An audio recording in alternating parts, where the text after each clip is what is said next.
Cybercrime. It's a major global issue. The Prime Minister has revealed every level of government, major industries and essential services are victims of a mass cyber attack from a foreign power. A computer expert says a second cyber attack on the New Zealand Stock Exchange in as many days suggests an organised offshore group is behind the takedown of a high-profile target.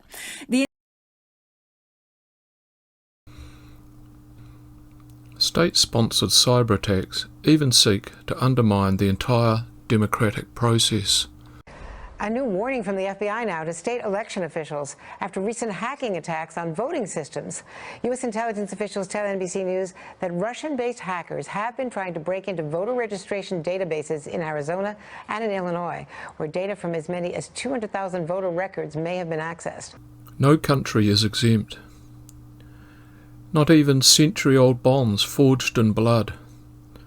Comrades who fought side by side. Your greatest historic ally means squat to these callous cyber criminals. Underestimation of the Turks. 1 month later, they venture a landing on the coast of Turkey at Gallipoli to seize the enemy batteries.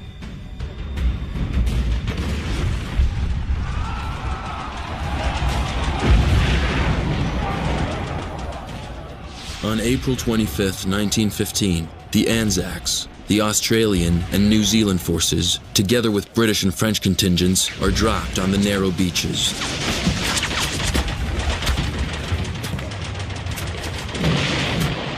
From high on the steep slopes, the Turks fire on them with impunity.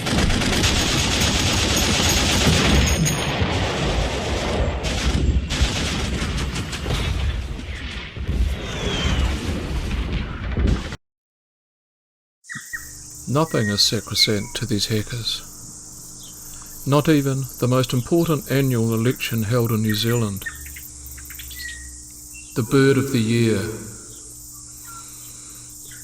A bitter taste remains in Kiwis' mouths dating back to 2018, when Australian cybercriminals tried to rig the online voting process for New Zealand's bird of the year.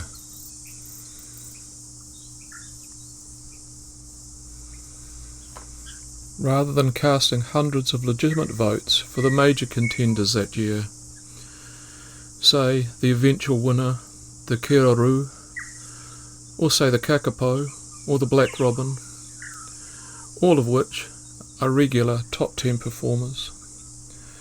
The Australian offenders chose instead to back a feathered long shot, one though that is deeply entrenched in Australian psyches.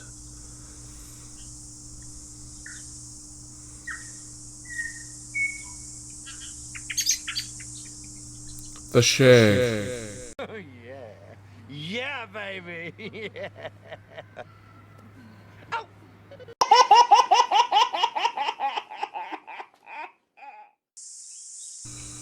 Indeed, the Shag. An aquatic bird synonymous with all things Australian.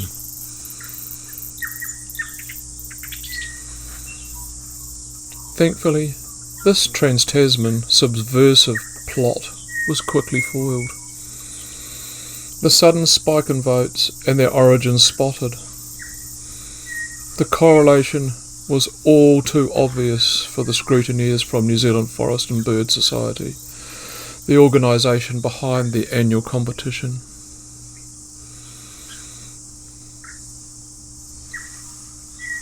All the illegal votes for the Shag from Australia were promptly annulled.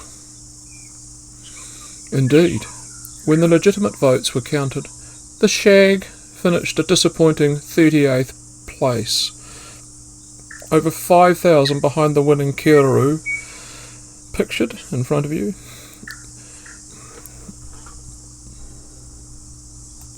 And thus, thankfully, the integrity of New Zealand's most sacred electoral process was preserved. In closing, we've got to face it, Australians never did have too much taste in birds, or even chicks for that matter. Whilst you're here, why not have a poke around for more interesting things? Subscribe, or you will be called an Australian next time you go overseas.